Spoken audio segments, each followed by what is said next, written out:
Permiso, Juan, tengo que contarle algo.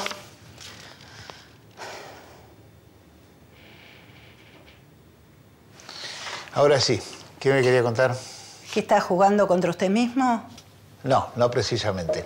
Hay una parte mía que le gusta jugar con las negras. Y las blancas la desafiaron. Vamos a ver quién gana. No entiendo. No importa, Doris. ¿Qué me quería contar? ¿Yo de qué? No sé, Ah, entró sí, recién. sí. El viernes a la noche fui al botánico. Otra vez, Doris. A darle de comer a los gatos. Un viernes a la noche. Discúlpeme, Juan, ¿usted tiene algo mejor que hacer un viernes a la noche? No. Entonces le cuento. El viernes estaba en el botánico. Era una noche tranquila como otras. De pronto, de la nada, se levantó un viento helado. Entre las ráfagas pasó algo, una sombra. Pero entonces el viento paró. Y junto a mí apareció una tarjeta. Emilio Renzi, alter ego, 4333-9559. Qué raro, ¿no?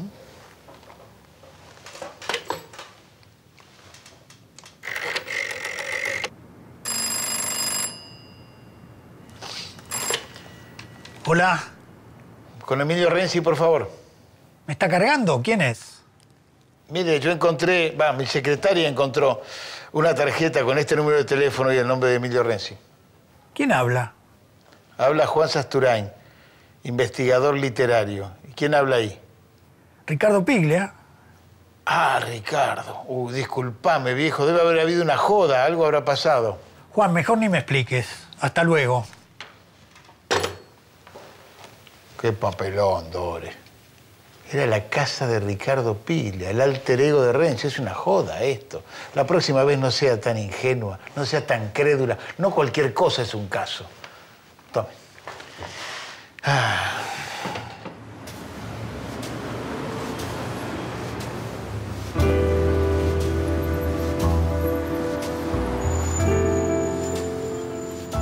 Emilio Renzi es una construcción compleja.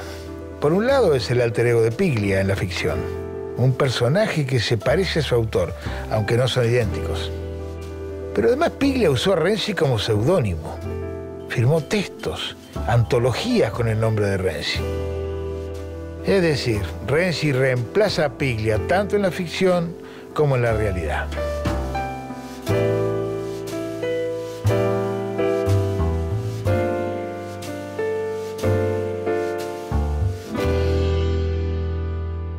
La primera aparición de Emilio Renzi como seudónimo, es decir, como un supuesto autor que tiene entidad, que firma textos, es cuando Ricardo Piglia funda para la editorial Tiempo Contemporáneo en 1969 la colección Serie Negra de policiales. El primer título es este, Cuentos policiales de la Serie Negra, donde están Hammett, Chandler, McCoy, Kane, incluso Peter Cheney y Frederick Brown.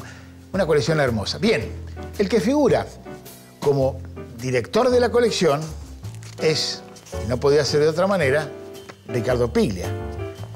Pero el que escribe las notas, escribe la nota preliminar y las referencias biográficas es Emilio Renzi. Fue la primera vez en la colección Serie Negra de Tiempo Contemporáneo que Emilio Renzi fue seudónimo de Ricardo Piglia.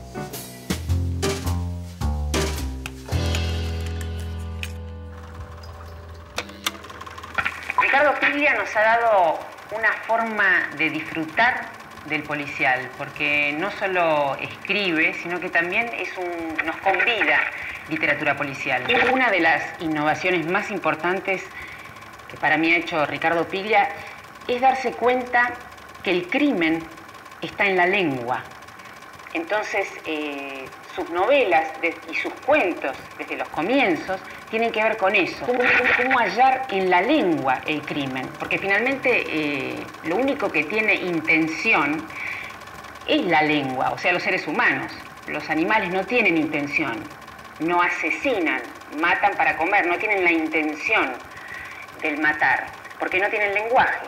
Por lo tanto, el crimen está en la lengua.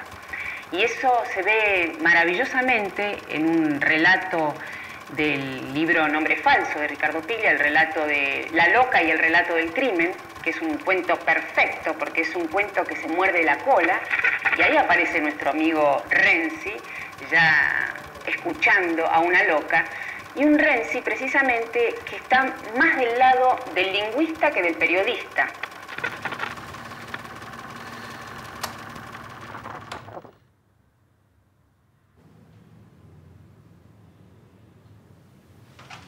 Juan, tiene que ver esto, urgente. ¿Qué pasa? Aparece cadáver decapitado en el riachuelo. Tenía las manos comidas por los peces, el occiso, tenía documento correspondiente a Emilio Renzi, nacido en 1940, Adrogué, provincia de Buenos Aires. Son los datos de Piglia, pero con la identidad y el nombre de Emilio Renzi. Y sí, Piglia está muy preocupado. Recién llamó, pide que por favor lo vaya a ver urgente. Llamó Piglia. Sí, llamó, vaya, por favor, vaya a verlo. Dios.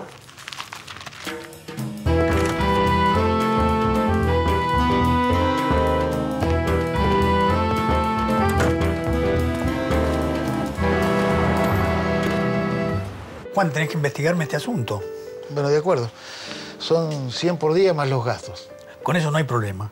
Bueno, listo. Entonces, primero me tendrías que contestar algunas preguntas formales. Tu relación con Renzi, Ricardo, o Renzi en tu vida. Sí. Yo tengo dos maneras, me parece, de que entre en tu vida. Una es como personaje y otra vez como alter ego, como firmando cosas tuyas, ¿va? Sí. ¿Es así? Bueno, en realidad apareció sin que yo tuviera la idea de que eso iba a desarrollarse, ¿no es cierto? Sí. Apareció primero escribiendo, haciéndose cargo de la antología, de esta primera antología del género. Sí. Que yo hice creo que en el 69, Sí. con él, digamos, la hice, Ajá. ¿no? Entonces él firmaba las notas de presentación de los autores Sí. y había hecho la selección. Había hecho la selección de los autores. Claro.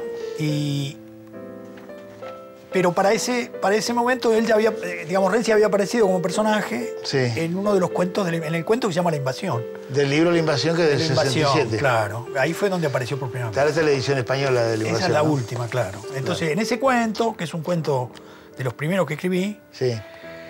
él está haciendo la conscripción y lo mandan preso, digamos, preso en la lógica del ejército Sí. de aquel tiempo, y Sí. entonces lo meten en un calabozo y ahí hay una situación complicada para él.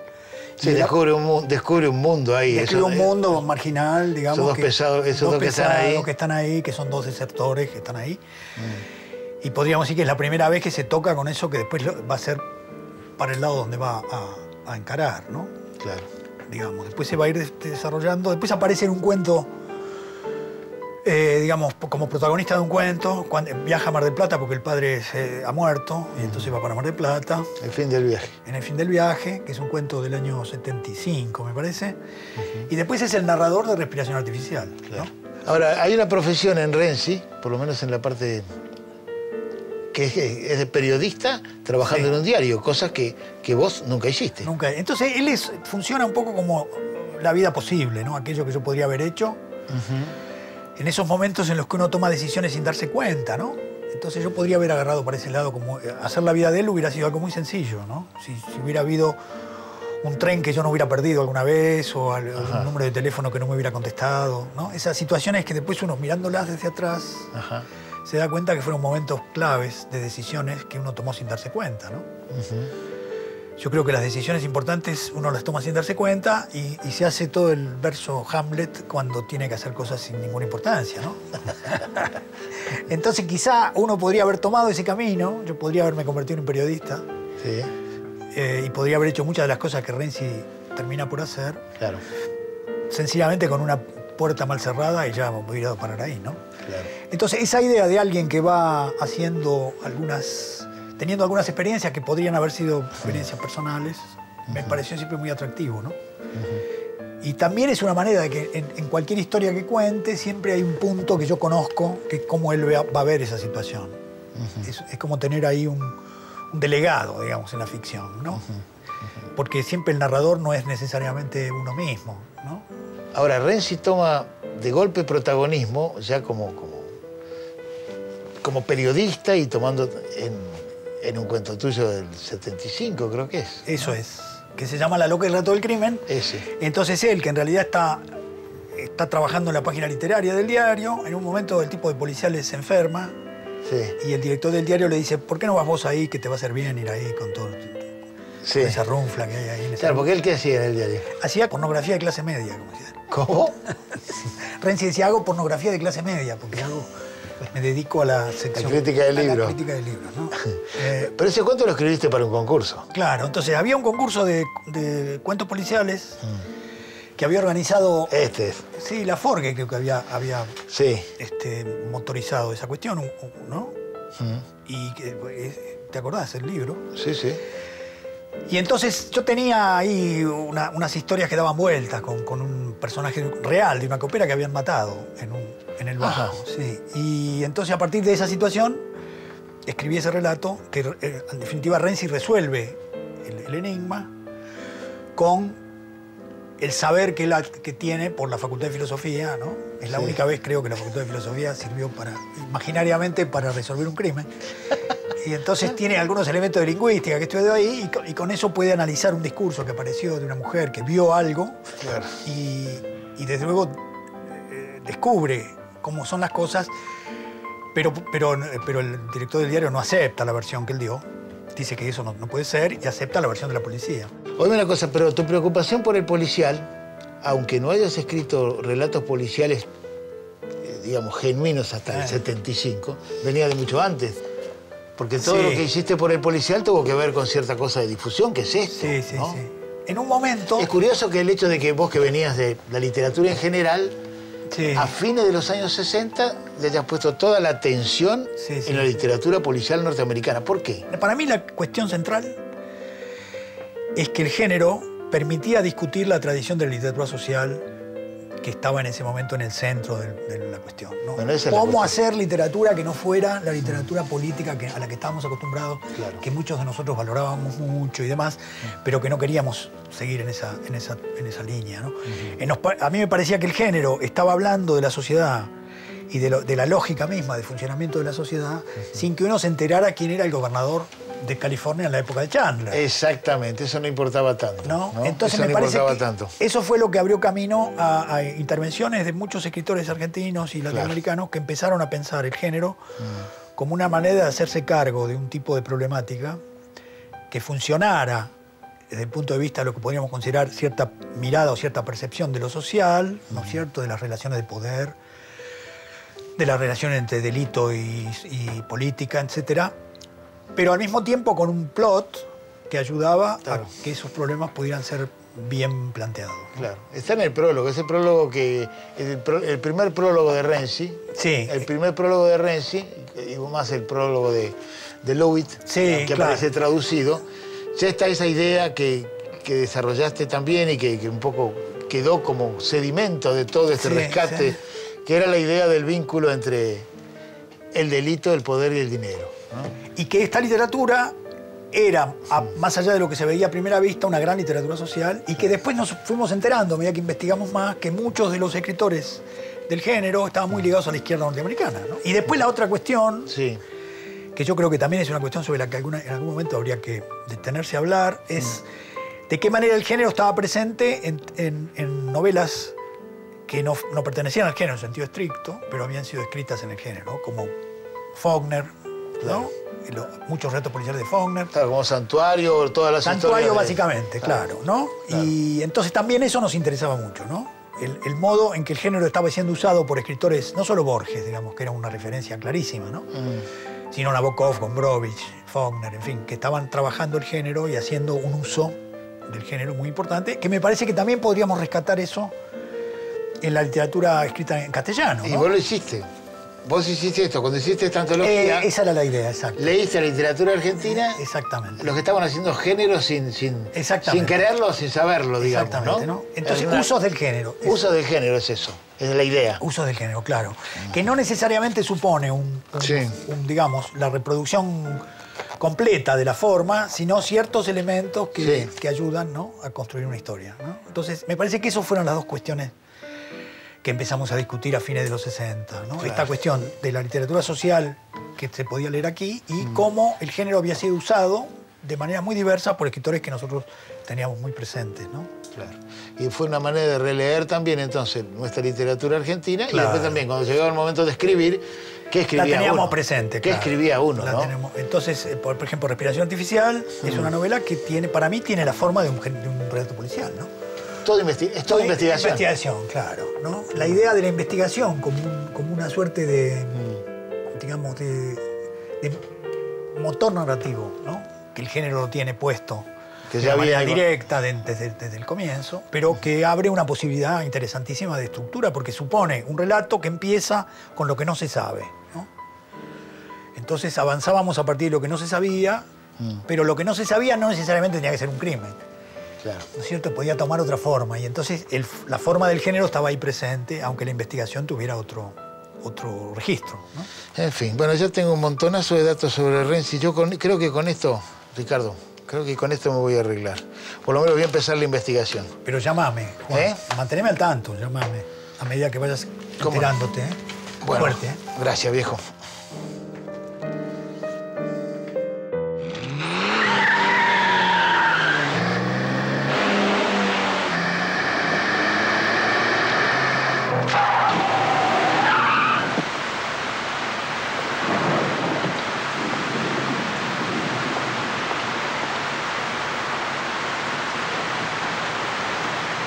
¡Poné marcha atrás! ¡Poné marcha atrás! ¡Poné marcha atrás! ¡Poné marcha atrás!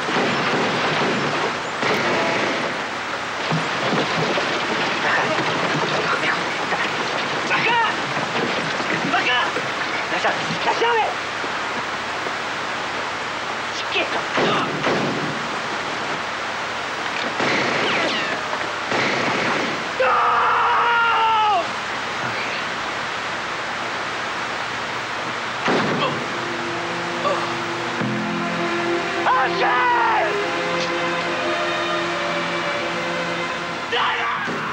En términos estrictos, Piglia no escribió muchos policiales. Escribió una única novela, Plata Quemada, que está basada